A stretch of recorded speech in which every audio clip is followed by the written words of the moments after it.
It's an early morning. Once again, we are at the ferry, getting ready to take the ferry from the Isle of Islay over to the mainland. And we're going to go to the Isle of Skye. We'll be there for a couple of days. We're just having a great time here in Scotland.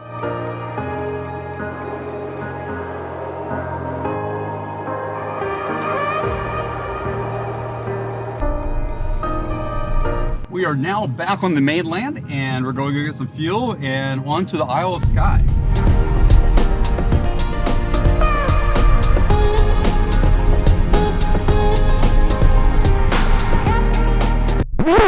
All right, so we have a delay of plans. We actually had a flat as we were going, just as we go north of Fort William.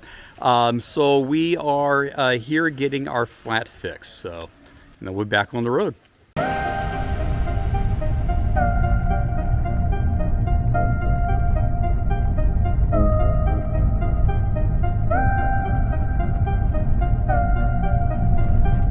That's the Slagachan Bridge. We finally make it to our destination on the Isle of Skye in the community of Waternish. Here we stayed at the Barnweil Bread and Breakfast, which we highly recommend. The views from their terrace are amazing.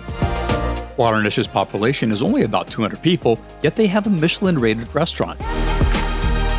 So, we had to try it out.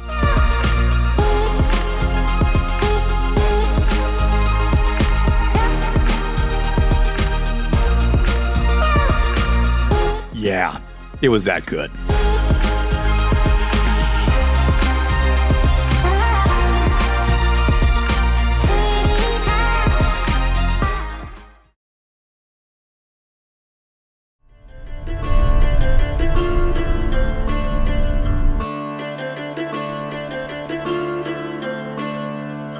All right, so right behind me is Loch Dunvegan, which is actually what the castle is named after. What's very interesting about this castle, I think it goes all the way back to about 1240.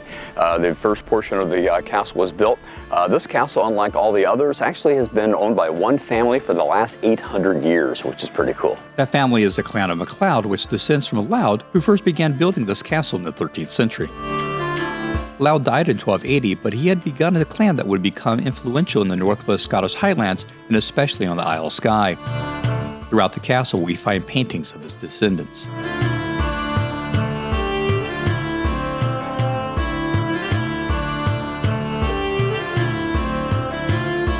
In addition to paintings, artifacts of the MacLeod's history are showcased throughout the castle. Among these is Roy Moore's horn, from which each new chief of the clan must drink wine filled to the top to prove its worth. A bull is also found in the clan's symbol, along with the motto, "Hold Fast." The most treasured artifact in the castle is the fairy flag. From the 4th century, this magical flag is said to have led the clan to victories in battle.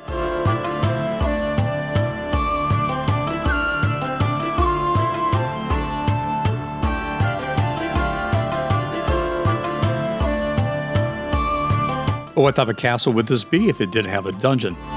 The entrance to Dunvegan's is tucked away in the corner of this room.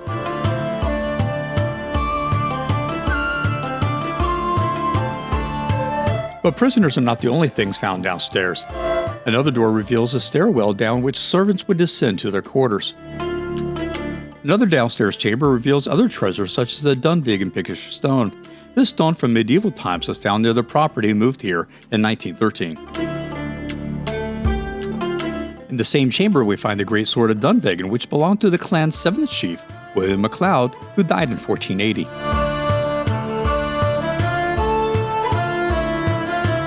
The price of admission for the Dunvegan Castle is £16, and that's for an adult ticket. This includes not only going through the castle, it also includes the gardens that surrounds it.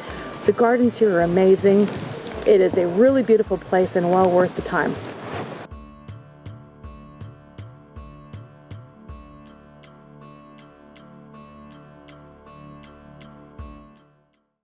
All right, so let's talk about driving. Now, I've driven all around the world. I've driven in Greece and Germany and France and Spain and Poland and lots of other different places.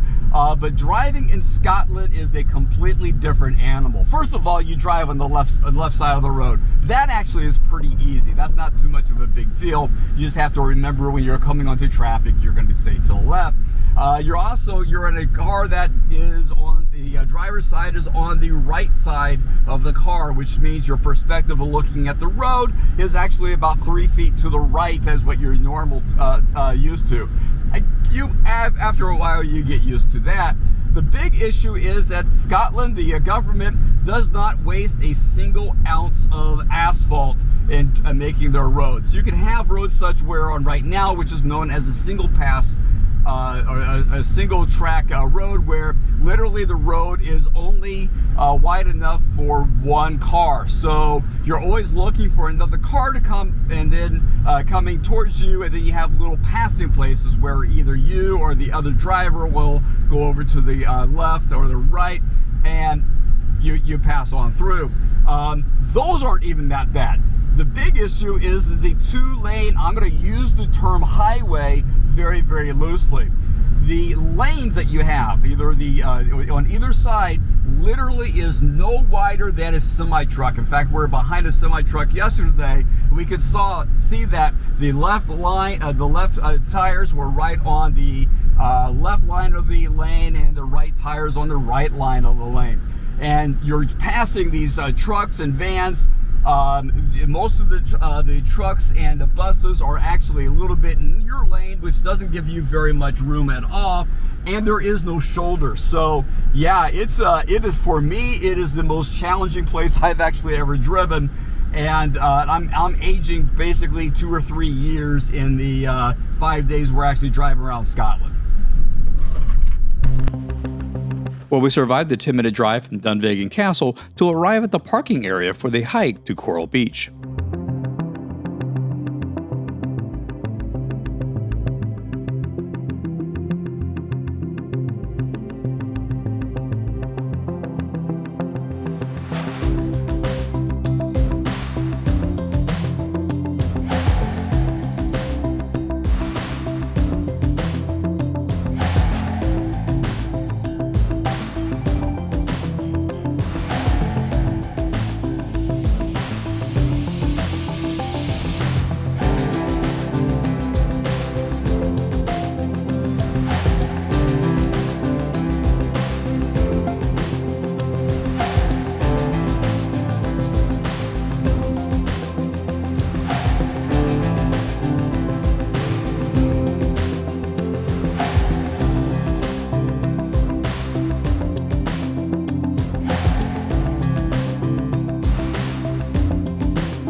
We can't get enough of the Isle of Skye, but there is more of Scotland to see, so come join our adventures by watching this video, and as always, keep on traveling.